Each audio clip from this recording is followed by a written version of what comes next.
इन खबरों के स्पॉन्सर हैं घरकुल मसाले। रोजमर्रा के खानों को दे वालदा के हाथ का जायका, घरकुल मसाले।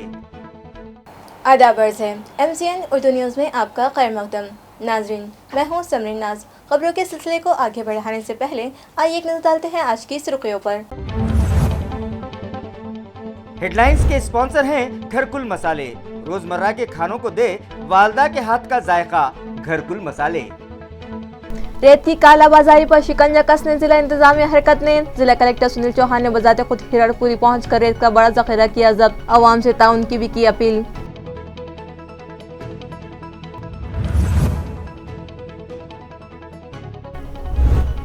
मुसलमानों को नौकरियों और तालीमी शोबों में फौरी रिजर्वेशन बहाल किया जाए। मुख्तलिफ NGOs का हुकूमत से मुतालिबा।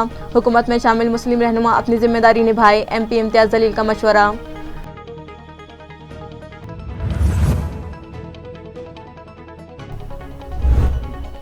जिला परिषद सदर मीना शिलके की सदारत में ऑनलाइन जनरल बॉडी की मीटिंग मुनक़िद। 30 करोड़ 98 लाख रुपयों की मुख्तलिफ तरक्याती मंसूबों की दी गई मंजूरी। ताल्लुका सिल्लोड के पहाड़ी इलाकों में खदमत अंजाम देने वाले हेल्थ मुलाजिमीन की हौसला अफजाई के लिए खुसूसी भत्ता देने की गई सिफारिश।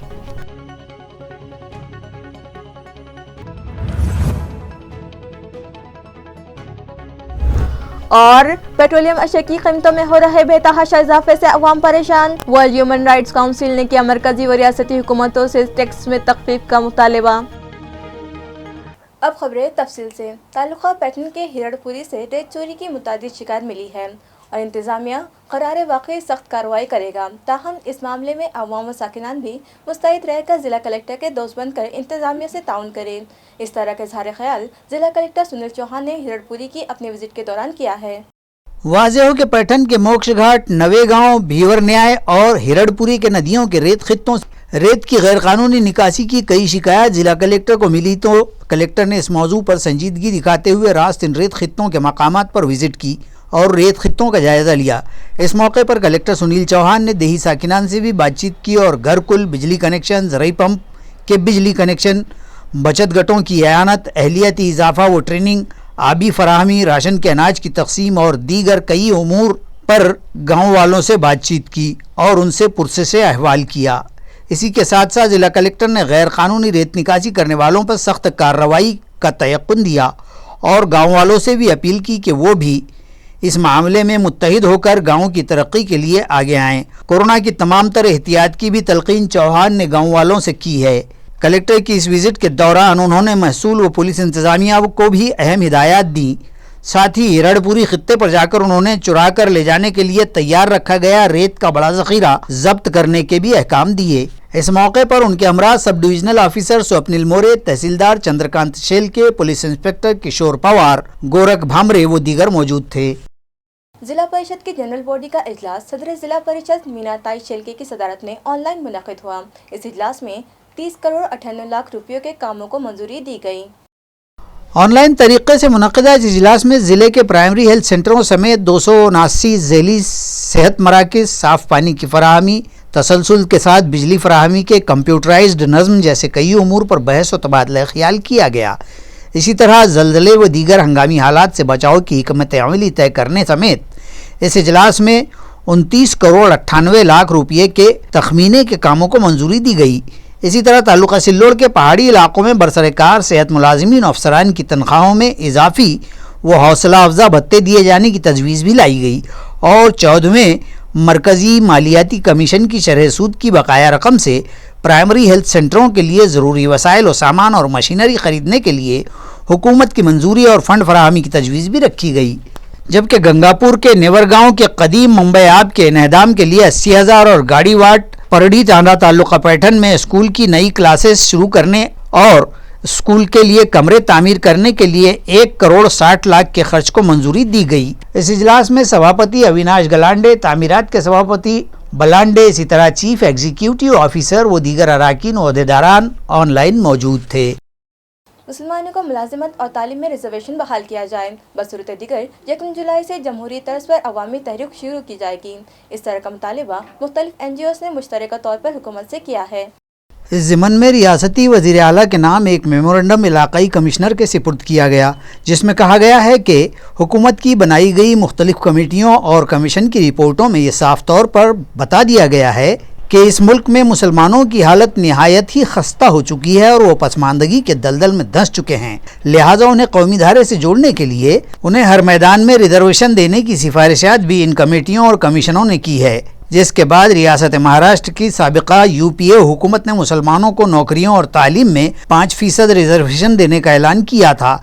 लिहाजा महाविकास आघाड़ी हुकूमत फौरी तौर पर मुसलमानों को रिजर्वेशन बहाल करे। बसूरत दीगर 1 जुलाई से रियासतगीर सतह पर अवामी तहरीक शुरू की जाएगी। डिविजनल कमिश्नर ऑफिस में आए वफद में जन जागरण समिति के सदर Mohsin Ahmed Khan, Ajmal Khan, Ejaz Zaidi, Harcharan Singh Gulati, engineer Wajid Qadri, Javed Qureshi, Ashfaq Salami, engineer Ramzan Khan, engineer Sufiyan Ahmed, engineer Kamran Khan, Sheikh Munaf, Abida Begum, Iqbal Singh Gill, साबिक corporator Abdul Aziz, Ibrahim Bhaiya Patel, Mohsina Bilkis, Shamshad Begum, Salma Bano, Naseema Sultana, Vasant Deshmukh, advocate SS Kazi, advocate Nawab Patel, advocate Sheikh Anees, doctor Sheikh Ibrahim, doctor Umme Ruman और दीगर शामिल थे। जैसा बाबा साहब अम्बेडकर ने रिजर्वेशन पास किया, देखिए आज कई समाज के अंदर उनके लोग तरक्की कर रहे हैं। ये बदकिस्मती है हमारी कि हमको रिजर्वेशन देने के बाद में सच्चर कमेटी ने, जस्टिस सच्चर ने उसने अहवाल दिया, महमूदुर रहमान कमेटी और दूसरे कमिश्नर ने उस पर अमल बजावनी नहीं की। ये बदकिस्मती है, मगर अब बहुत हो गया, अब बर्दाश्त नहीं कर सकता है समाज माइनॉरिटी। हमारा बोलना ये है कि हमारे को हमारे वक्त के ऊपर रिजर्वेशन दे दिया जाए, जो हमारा तालीम का लोकशाही के अंदर जमहूरी हक़ है। इसलिए हमारी विनती है कि आप ये करिए, नहीं तो हम महाराष्ट्र लेवल पे 1 जुलाई के बाद में हम जन आंदोलन करेंगे और हमारा हक हम लेके रहेंगे माइनॉरिटी का। आज हमारे तकरीबन 25 NGOs ने मिलकर के कलेक्टर ऑफिस में जो माइनॉरिटी का आरक्षण जो बहुत दिनों से पेंडिंग है, तकरीबन 20-25 साल से, इसके लिए कोशिशें हो रही है। सरकार ने अलग अलग कमीशंस बनाए, कमीशन की सिफारिशात मिली, तकरीबन लीगल वे में सारी चीज़ें क्लियर हो चुकी है। तो हमारी डिमांड ये है कि उसको याद दिलाए सरकार को, और हम ये उम्मीद करते हैं कि सरकार हमारी बात को सुनेगी और माइनॉरिटीज़ के लिए जो शैक्षणिक और जो दूसरा जो आरक्षण, जिसके लिए बिल्कुल कानूनी वैधता है, जिसमें कोई रुकावट नहीं है, सिर्फ सरकार को एक नोटिफिकेशन जारी करना है और उसके ज़रिए से ये एक बड़ा फ़ायदा आम जनता तक के माइनॉरिटीज़ तक पहुँच सकता है। तो ये डिमांड लेकर के हम सब लोग आज यहाँ पर आए। हुकूमत ने मौजूद मुस्लिम रहनुमाओं को मुस्लिम रिजर्वेशन के ताल्लुक से आवाज़ उठानी चाहिए ताकि मुसलमानों को उनके हुकूक मिल सके। ये बयान MP इम्तियाज़ जलील ने आज मीडिया के नुमाइंदों को दिया है। नहीं, हम सो कॉल्ड सेक्युलर पार्टीज़ के बड़े बड़े नेता, दिग्गज नेता, जिसके अंदर मैं शरद पवार साहब का नाम लूँगा, जिसके अंदर अशोक चौहान साहब का नाम लूँगा मैं, जिसके अंदर अजीत पवार साहब है, और ख़ास तौर से इन पार्टियों के जो मुसलमान लीडर्स हैं, इन लोगों का नाम लेना इसलिए ज़रूरी है कि आप कहीं ना कहीं अपने समाज के प्रति अपना दायित्व निभाइए। ठीक है, मराठा समाज के लिए जितने भी मराठा नेता वो कर रहे हैं, वो अपने समाज के अंदर जो पिछड़ा वर्ग है उनको आगे बढ़ाने के लिए वो मेहनत कर रहे हैं। मेरा ये सवाल है, नवाब मलिक साहब क्यों खामोश बैठे हैं, आरिफ नसीम साहब क्यों खामोश बैठे हैं, असलम साहब क्यों खामोश बैठे हैं, दूसरे जो मंत्री है वो क्यों खामोश बैठे हैं, हमारे कोल्हापुर के मंत्री हो, तो कम से कम मुस्लिम जो नेता है, जो सत्ताधारी पक्ष के हैं, हम कितना भी चिल्लाए तो हमको कहेंगे कि ये तो विरोधी पक्ष का है, इनका काम ही है करके, लेकिन सत्ता में बैठे हैं तो सिर्फ मुंह में लड्डू लेकर बैठने की ज़रूरत नहीं है। आपको कहीं ना कहीं आपको अब समाज के बारे में भी बात करना है, किसी का विरोध ना करते हुए। हाई कोर्ट ने जब कहा है कि 5% इनको मिलना चाहिए, तो वो 5% के लिए तो कम से कम आप सत्ता के अंदर आए हैं। और मैं जब आमदार था तो ये वही नेता है on the floor of the house, वो वहाँ पर चीख चीख कर कहते थे कि आपने तो मुसलमानों को रिजर्वेशन देना चाहिए करके। देवेंद्र फडणवीस की सरकार से मांगते थे, जबकि उनको मालूम था कि भारतीय जनता पार्टी मुसलमानों से कोई लेना देना नहीं है। अब आप तो सत्ता में आए हैं और आप तो एक सेक्युलर फ्रंट बनाए हैं, अपने आप को सेक्युलर फ्रंट बनाकर, तो कैसे मुसलमानों के वोट चाहिए आपको? मुसलमानों के रिजर्वेशन के बारे में है तो आप कोई मुंह खोलने के लिए तैयार नहीं है। और सिर्फ मुस्लिम लीडर्स ही क्यों, शरद पवार साहब की भी हमको तस्वीरें याद है कि टोपी पहनकर इफ्तारी के अंदर खजूर खाते हुए, ये तस्वीरें सिर्फ है तो क्या रमजान के लिए रहती है? अशोक चौहान साहब से की क्या तस्वीरें हैं तो अपनी इसके लिए करते हैं, और अब तो है तो उद्धव ठाकरे साहब भी है तो मुसलमानों को लुभाने की कोशिश कर रहे हैं। तो कम से कम थोड़ा बहुत तो उनके साथ इंसाफ करिएगा, हमारी यही उम्मीद है। पेट्रोल, डीजल और पकवान गैस पर लगाए जाने वाले टैक्स कम करके शहरियान को राहत फराहम की जाए। इस मुतालिबे पर एक memorandum world human right council के एक वफ्द ने आज इलाकाई कमिश्नर को दिया। मुतालिका इदारे के स्पोकन पर्सन मोहम्मद तैयब जफ़र की जानिब से दिए गए मेमोरेंडम में कहा गया कि पेट्रोल, डीजल और पकवान गैस की कीमत आसमान छूने लगी है और कीमतों में इजाफा इस वजह से नहीं हो रहा है कि वर्ल्ड मार्केट में क्रूड ऑयल की कीमतों में इजाफा हुआ है, बल्कि क्रूड ऑयल की कीमत नहायत ही कम है। मगर पेट्रोलियम अशिया की कीमतों में इजाफा मरकजी व रियासती हुकूमत की जानिब से इस पर आयद किए जाने वाले टैक्सेस की वजह से हो रहा है। इदारे की जानिब से मुतालिबा किया गया कि मरकजी व रियासती हुकूमतें पेट्रोलियम अशिया पर लगाए जाने वाले टैक्सेस को कम करके 50% कर दें ताकि शहरियान को महंगाई का सामना न करना पड़े।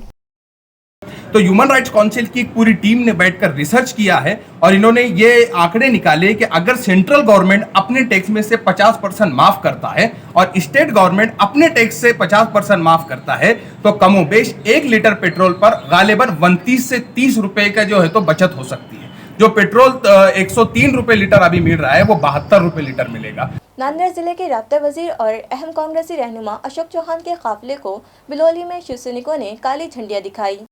रियासती वजीर अशोक चौहान, जो ज़िला नांदेड़ के राब्ता वजीर भी हैं, गुज़िश्ता रोज़ तालुका बिलोली में कई तरक्याती कामों और तामीरशुदा नई इमारत को अवाम के नाम मंसूब करने के लिए तालुके के दौरे पर थे। ताहम उनके काफिले को उस वक्त शिव सैनिकों की नाराज़गी व मुखालिफत का सामना हुआ जब मुकामी शिव सैनिकों ने उन्हें काली झंडियाँ दिखाकर अपना एहतजाज दर्ज करवाया। आया रहे कि रियासत में बरसरे इख्तिदार महाविकास अघाड़ी सरकार जो शिवसेना की सरकर्दी में कायम है और चौहान की पार्टी कांग्रेस भी इस सरकार का हिस्सा है, जबकि वज़रात आला की मसनद पर शिवसेना के सरबराह उद्धव ठाकरे जलवा अफरोज़ है। फिर भी हुकूमत अपनी ही शरीक पार्टी के एक वजीर को शिवसैनिकों की इस तरह की मुखालिफत ताज्जुब खेज़ है। बताया जाता है कि शिवसेना के साबिक़ रुकन असम्बली सुभाष साहब ने, जिन्होंने इस इलाके के तरक्याती कामों, बस स्टैंड की तामीर, सब जिला अस्पताल की तामीर समेत दीगर अहम कामों के लिए अपने साबिक़ा दौरानिये में काफ़ी काम किए थे, ताहम अब 13 जून को मुनक़िदा कई कामों व तामीरात को अवाम से मंसूब करने की तकरीब में साबिक़ रुकन असम्बली साहब ने को नज़रअंदाज कर दिया गया, जिस पर शिवसेना कारकुनान मुश्तइल हो उठे थे। अलावाजी यहाँ के किसानों को 2 साल से फसल बीमा न मिलने पर भी यहाँ नाराज़गी पाई जाती है, जिसके सबब अशोक राव चौहान का काफिला जब बिलोली के टोल नाके के करीब पहुँचा तो उसे काली झंडियाँ दिखाकर अपनी नाराज़गी व एहतजाज का इजहार किया गया। मरकजी हुकूमत के अर्बन डेवलपमेंट मिनिस्ट्री की UIDSSMT स्कीम के तहत अंडरग्राउंड ड्रेनेज लाइन स्कीम के लिए आयद किया गया सीवरेज टैक्स फौरी रद्द किया जाए। ये मुतालिबा सोशल वर्कर रविंद्र श्री निवास देशमुख ने म्यूनसिपल एडमिनिस्ट्रेटर से किया है। इस ज़िमन में उन्होंने एक मेमोरेंडम म्यूनसिपल इंतजामिया के सुपुर्द किया। रवि देशमुख का कहना है कि शहर औरंगाबाद में डाली गई ड्रेनेज लाइन नाकारा हो गई थी, जिस पर फाजिल अदालत ने फटकार लगाने के बाद म्यूनसिपल इंतजामिया ने शहर में नई ड्रेनेज लाइन डालने के लिए 367.16 करोड़ रुपयों का प्रोजेक्ट तैयार किया और मरकजी हुकूमत से माली इमदाद का मुतालबा किया, जिस पर मरकजी हुकूमत ने UIDSSMT स्कीम के तहत इस प्रोजेक्ट को मंजूरी देते हुए 365.61 करोड़ रुपयों की तजवीज़ मंजूर की, जिसमें 80% माली इमदाद मरकजी हुकूमत ने फराहम की, 10% की माली इमदाद रियासती हुकूमत ने दी और 10% रकम खुद म्यूनसिपल इंतजामिया को फराहम करने की हिदायत दी गई। मगर गुज़िश्ता कई सालों से म्यूनसिपल कॉरपोरेशन इंतजामिया माली बहरान का शिकार है, जिस पर AMC की दरख्वास्त पर प्रोजेक्ट की 10% रकम 36.57 करोड़ रुपये हासिल करने के लिए 13वें कमीशन में कुछ तरमीम करके सर्विस लेवल बेंचमार्क के तहत AMC को सीवरेज टैक्स आयद करने की इजाज़त दी गई और साल 2011 से 2016-17 तक गुज़िश्ता 6 सालों में म्यूनसिपल इंतज़ामिया ने 51 करोड़ रुपये वसूल कर लिए और अब भी शहरियान से सीवरेज टैक्स वसूल किया जा रहा है, जो प्रोजेक्ट की 10% रकम से कहीं ज़्यादा है, जो शहरियान पर सरासर जुल्म है। रवि देशमुख ने मुतालबा किया है कि AMC फौरी तौर पर सीवरेज टैक्स वसूल करना बंद कर दे, बसूरत दीगर मजबूरन उन्हें अदालत का दरवाज़ा खटखटाना पड़ेगा। औरंगाबाद महानगरपालिकेने शहरात राबवलेल्या भूमिगत गटार योजनेसाठी महानगरपालिकेचा 10% हिस्सा रक्कम उभारण्याकरिता 13व्या वित्त आयोगाच्या अटीनुसार मालमत्ता करामध्ये सीवेज कर आकारणी करण्यास सुरुवात केली। यामध्ये 18% करमूल्य व्यावसायिक नागरिकांसाठी व निवासी मालमत्तेच्या कर योग्य मूल्यावर 15% आकारणी ही 2010-11 पासून सुरू केली. महानगरपालिका प्रशासनाने सन 2019 या वर्षी भूमिगत योजना ही गुंडाळली. योजना ही गुंडाळली. ही योजना सध्या या योजनेचे काम पूर्णपणे ठप्प आहे. असे असताना सुद्धा महानगरपालिका आज मालमत्ता कराच्या डिमांड नोटमध्ये सिवेज कर आकारणी करत आहे. हे बेकायदा कृत्य असून नागरिकांना यामुळे आर्थिक अडचणीला सामोरे जावं लागत असून शहरवासियांवर हा महानगरपालिका एक प्रकारे अन्याय करत आहे. याबाबत माननीय प्रशासक तथा आयुक्त यांना आज मी निवेदन देऊन सिवेज कर आकारणी तात्काळ थांबवण्यात यावी अशी मागणी केली आहे. जर महानगरपालिका प्रशासनाने सिवेज कर आकारणी थांबवली नाही तर नाईलाजाने शहरवासियांसाठी मला न्याय मागण्यासाठी न्यायालयात जाण्याशिवाय पर्याय राहणार नाही. याची कृपया महानगरपालिका प्रशासनाने गांभीर्याने नोंद घ्यावी. आपले नाव? मी रवि देशमुख यांचा सिडको संभाजीनगर सामाजिक कार्यकर्ता. दूध की कीमत में 30 रुपये फी लीटर इजाफा किया जाए, इस मुतालबे पर कांग्रेस पार्टी के एक वफ्द ने आज जिला कलेक्टर से मुलाकात की और एक मेमोरेंडम उनके सुपुर्द किया. कांग्रेस पार्टी के जिला सदर डॉक्टर कल्याण काड़े ने हमारे नुमाइंदे को बताया कि कोरोना वायरस की वजह के सबब दूध का कारोबार बड़े पैमाने पर मुतासिर हुआ और फेडरेशन ने दूध की कीमतें खरीद घटा दी है, जिसकी वजह से दूध का कारोबार करने वाले किसान माली परेशानियों से दो चार हैं. अब जबकि हालात काबू में हैं, सभी कारोबार शुरू हो चुके हैं, दूध की मांग में भी इजाफा हुआ है. दूध की कीमत में फी लीटर 30 रुपये का इजाफा किया जाए, ये मुतालबा कांग्रेस पार्टी की जानिब से जिला इंतजामिया से किया गया है. औरंगाबाद जिल्हा काँग्रेस कमिटीच्या वतीने आज जिल्हाधिकारी महोदयाला निवेदन देण्यात आलं की औरंगाबाद जिल्ह्यातील जितके शेतकरी दूध उत्पादक शेतकरी आहे त्या सगळ्या शेतकऱ्यांच्या वतीने एक निवेदन देण्यात आलं की औरंगाबाद जिल्हा दूध उत्पादक संघ हा शेतकऱ्याचं दूध 20 आणि 22 रुपये लिटरने विकत घेतो आणि 40 रुपयाने पिशवी विकतात तिकडे नेऊन. आमचं म्हणणं आहे दुधाचे भाव कमी झाले असल्यास आमचं म्हणणं आहे तुम्ही आम्हाला कमी भाव द्या, परंतु दुधाची पिशवी 40 रुपयाला तशीच्या तशी आहे, ती काही 25 आणि 30 रुपयाला केली नाही. मग जर तुमची दूध विक्री 40 रुपयानं होत असेल तर शेतकऱ्याच्या दुधाचा भाव कमी का करण्यात आला, असं माझं कलेक्टर साहेबाला निवेदन देण्यात आलं. आणि कलेक्टर साहेबांनी आम्हाला सांगितलं आम्ही जिल्हा दूध संघालाही सांगू आणि तिथले जे साखर आयुक्त आहे, माफ करा, दुग्ध विकास अधिकारी आहे त्यांना पण सांगू RDDOला की शेतकऱ्यांचा दुधाचा भाव हा 30 रुपयाने दिला पाहिजे. त्याच्याकरता निवेदन द्यायला आम्ही आलो होतो. धन्यवाद. सरकारी व नीम सरकारी दवाखानों में खाली अहदों पर तकर्रात के सिलसिले में MP इम्तियाज़ जलील ने बॉम्बे हाई कोर्ट की औरंगाबाद बेंच में एक PIL दाखिल कर रखी है. आज इस केस की समाअत थी. अदालत में आज क्या हुआ, इस ज़िमन में रुकने पार्लियामेंट ने MCN को तफसीलात फराहम की. एक पब्लिक इंटरेस्ट लिटिगेशन जो मैंने औरंगाबाद बेंच और बॉम्बे हाई कोर्ट के अंदर फाइल किया था और जिसकी पैरवी मैं खुद कर रहा हूँ. 7 मई को अदालत ने ये आदेश दिया था कि 5 से 6 हफ्ते के अंदर वैकेंसीज़ जो है उसके कम से कम 50% वैकेंसीज़ जो सरकारी और नीम सरकारी अस्पताल है उसमें भर दिए जाए करके, और 14 जून की डेट दी गई थी. आज जब अदालत के सामने ये मैटर सामने आया और chief justice of Bombay high court उनके सामने जब हम गए तो वहाँ पर सरकारी वकील ने ये बताया है कि हम एफिडेविट अभी तक सबमिट नहीं कर पाए हैं. तो अदालत ने ये मामले को 2 दिन के बाद यानी कि बुधवार के लिए रखा है.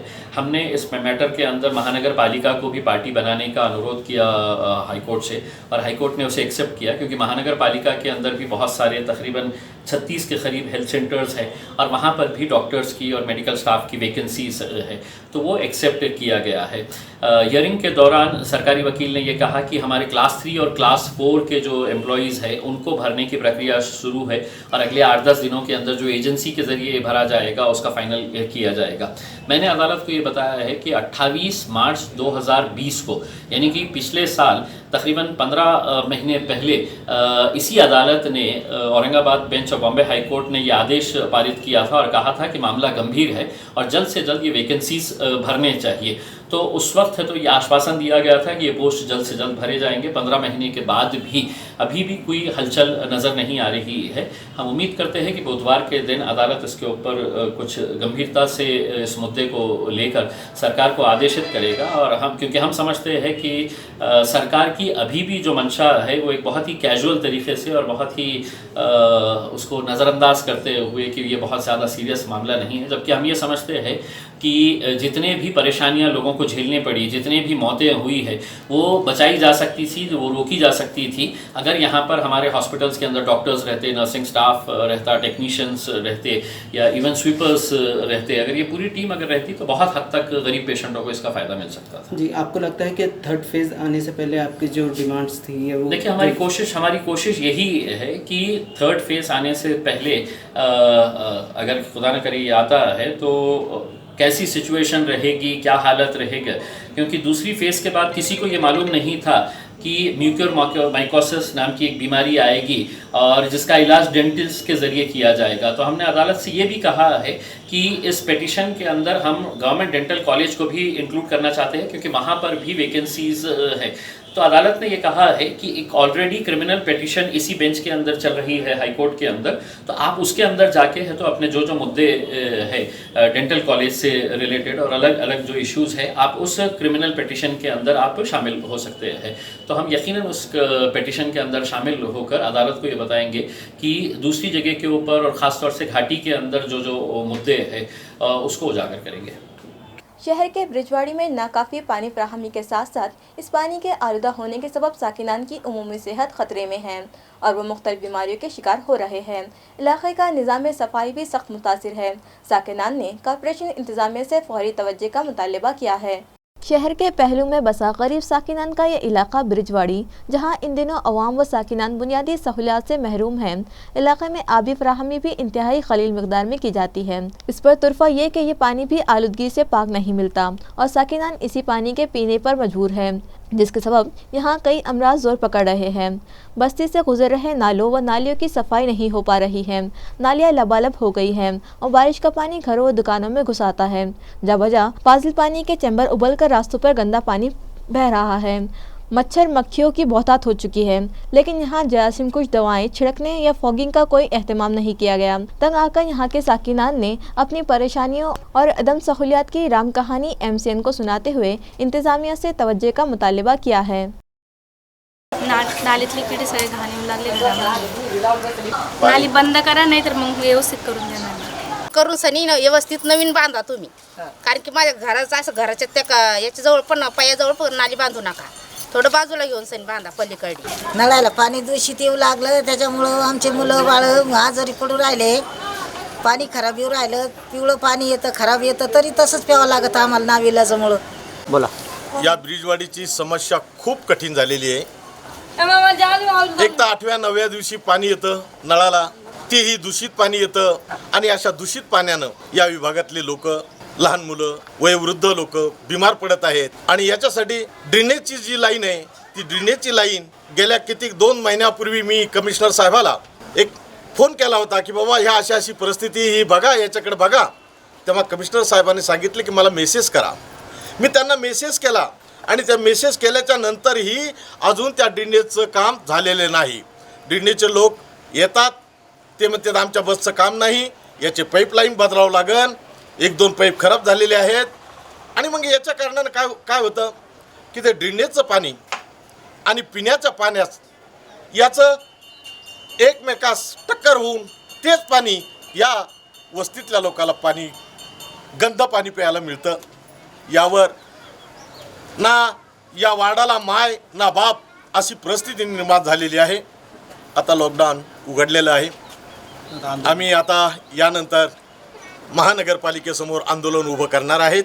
खुल्दाबाद में अंग्रेजी मीडियम के तालीमी इदारों के जिम्मेदारान का इजलास मुनाकिद किया गया, जिसमें कोरोना हालात के सबब फीस में 50% छूट का तयक़ुन इदारों के सदर ने दिया है।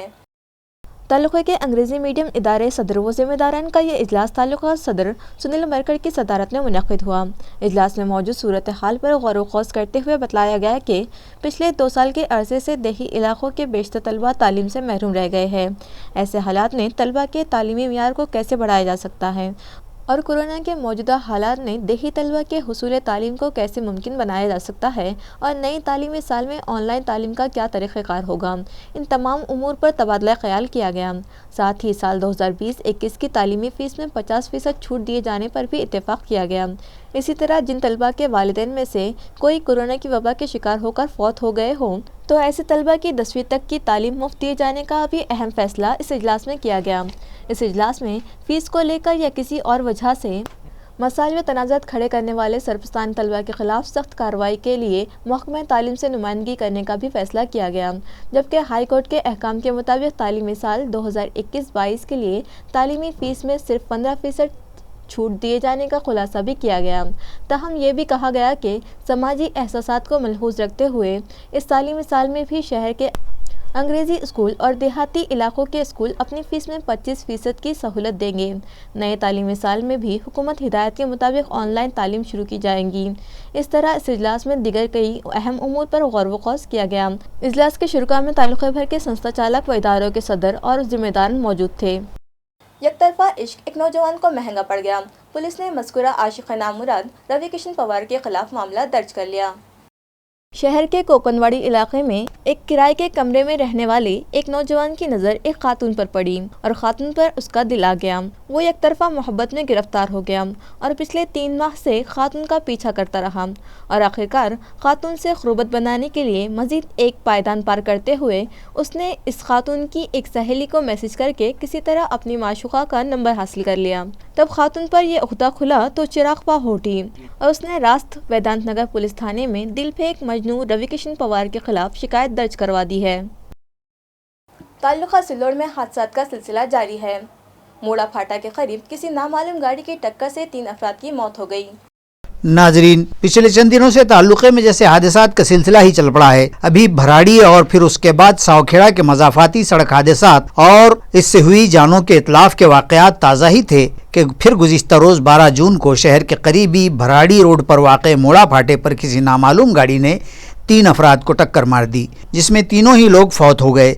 इस हादसे में 4 अफराद शदीद ज़ख्मी भी हुए हैं। तफसीलात के मुताबिक 12 जून को रात 10 बजे के करीब मोढ़ावाड़ी फाटे के करीब 2 अनजान लोगों के साथ किसी बात को लेकर यहाँ के कल्याणकर और उनके दोस्त गुलाम नबी की तकरार जारी थी कि इसी दौरान यहाँ से गुजर रहे एक ट्रक में सवार 4 अफराद भी यहाँ रुक कर इस तनाज़े व तकरार में बीच बचाव की कोशिश कर रहे थे कि ऐन इसी दौरान सिल्लोड़ की जानिब से आ रही एक अनजान क्रूज़र गाड़ी इन अफराद पर आकर चढ़ गई।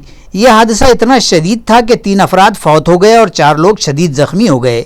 जहाँ बहक होने वालों में गुलाम नबी पठान साकिन मोढ़ा, शेख नईम माजिद साकिन जामा मस्जिद सिल्लोड़ और शेख हमीद शेख अमीन साकिन मोमिनपुरा सिल्लोड़ शामिल हैं, जबकि लक्ष्मण सकाराम कल्याणकर साकिन मोड़ा खुर्द, अफजल खान मजीद खान पठान साकिन ईदगाह नगर सिल्लोड़, शेख फैयाज शेख अजीज़ साकिन बिड़किन ताल्लुका पैठन के नाम जख्मियों में शामिल हैं। सिल्लोड़ शहर पुलिस थाना में हादसे व अमवात का इंदराज कर लिया गया है और इंस्पेक्टर राजेंद्र बोकड़े की रहनुमाई में सब इंस्पेक्टर सुनील अंधारे और बीट जमादार गीते मजीद तहकीकात कर रहे हैं।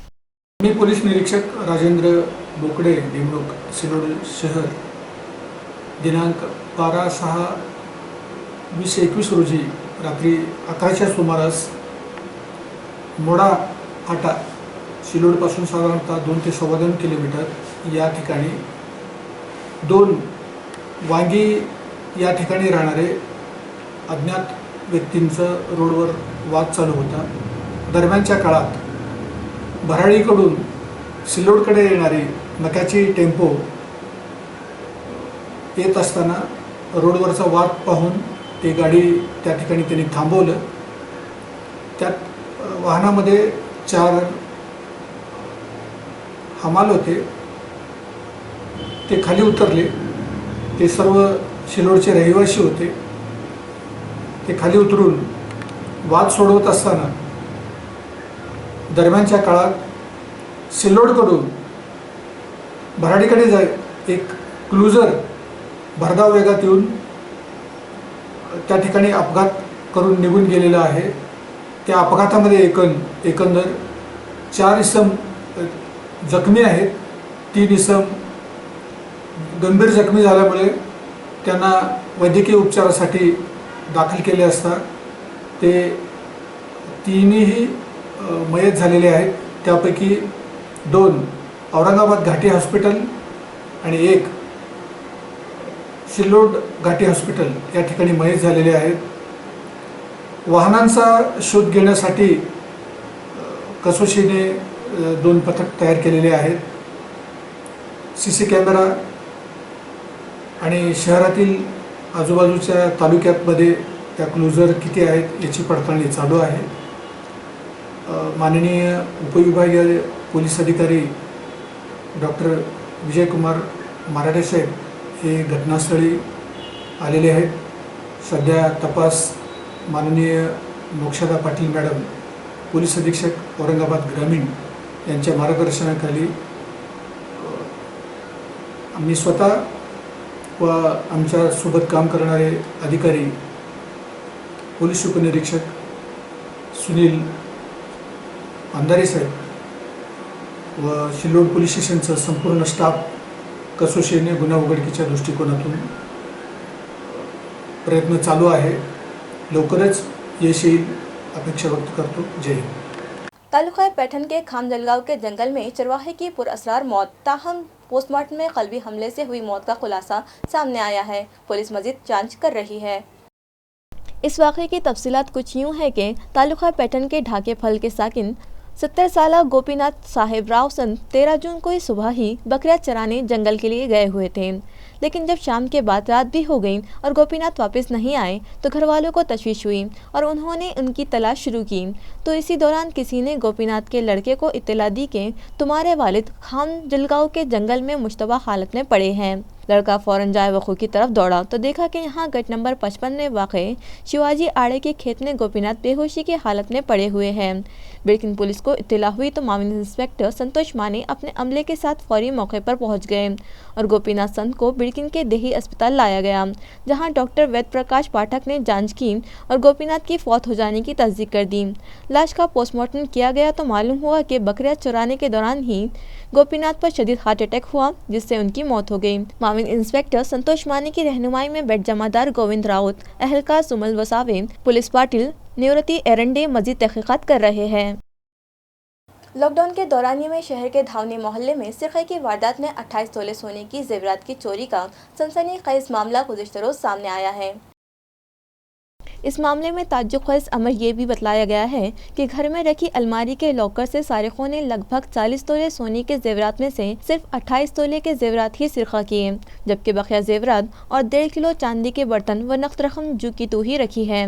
इसी तरह लॉकर का लॉक भी टूटा हुआ नहीं पाया गया, जबकि मज़कूरा मामले की शिकायत कुनिंदा खातून ने किसी पर अपना शुबा भी जाहिर नहीं किया है, जिसके सबब इस सारी वारदात से पुलिस भी ताज्जुब में पड़ गई है.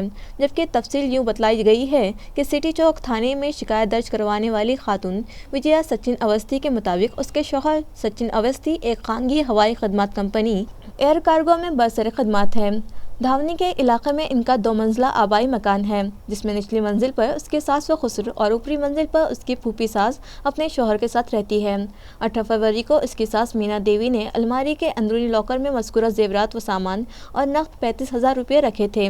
ताहम 14 मार्च को इसकी सास और खुसर जब कोरोना से मुतासिर हुए तो उन्हें उनका बेटा देवानगरी में वाक़ मकान पर ले गया और 12 दिन बाद दोबारा धावनी के मकान पर इन्हें लाया गया. बाद-ए-अज़ा वट सावित्री अमावस की पूजा के लिए 9 जून की रात जब सास मीना देवी ने जेवरात निकालने के लिए लॉकर खोला तो चोरी की इस वारदात का इल्म हुआ. शिकायत में बतलाया गया है कि ये चोरी 14 तक 26 मार्च के दौरान ही की गई है. सिटी चौक पुलिस मसरूफ तहकीकात हो चुकी है. खबरें खत्म करने से पहले आइए एक बार फिर नजर डालते हैं आज की अहम खबरों पर. इन खबरों के स्पॉन्सर हैं घरकुल मसाले. रोजमर्रा के खानों को दे वालदा के हाथ का जायका घरकुल मसाले. हेडलाइंस के स्पॉन्सर हैं घरकुल मसाले. रोजमर्रा के खानों को दे वालदा के हाथ का जायका घरकुल मसाले. रेत की कालाबाजारी पर शिकंजा कसने जिला इंतजामिया हरकत ने. जिला कलेक्टर सुनील चौहान ने बजाते खुद हिरड़पुरी पहुंचकर रेत का बड़ा जखीरा किया जब्त. अवाम से ताउन की भी की अपील.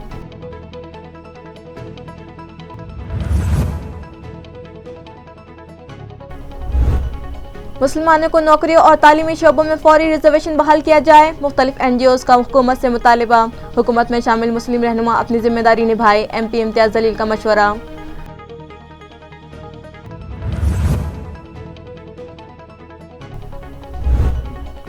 जिला परिषद सदर मीना शिलके की सदारत में ऑनलाइन जनरल बॉडी की मीटिंग मुनक़िद। 30 करोड़ 98 लाख रुपयों की मुख्तलिफ तरक्याती मंसूबों की दी गई मंजूरी। ताल्लुका सिल्लोड के पहाड़ी इलाकों में खदमत अंजाम देने वाले हेल्थ मुलाजिमीन की हौसला अफजाई के लिए खुसूसी भत्ता देने की गई सिफारिश।